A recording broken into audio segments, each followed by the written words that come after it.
বিকেলবেলা হলেই জানো তো একটু মুখরোচক কিছু খেতে ইচ্ছা করে।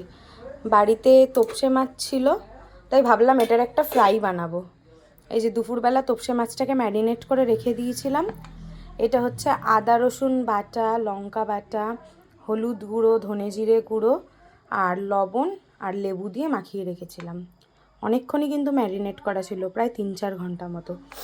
আর এখানে একটা ব্যাটার বানিয়ে নিয়েছি।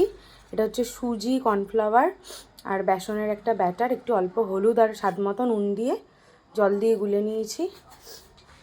এই যে তেল গরম হচ্ছে, এবার গরম গরম ফ্রাই করব। এই যে একটা করে নেব, ব্যাটারের মধ্যে ডোবাবো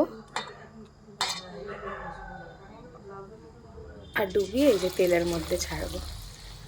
আবার এই একটা করে নেব, ব্যাটারের ডোবাবো,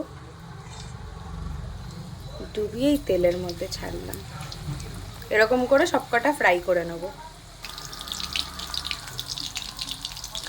গরম গরম তোপসে ফ্রাই, এটা কিন্তু দারুণ লাগবে খেতে।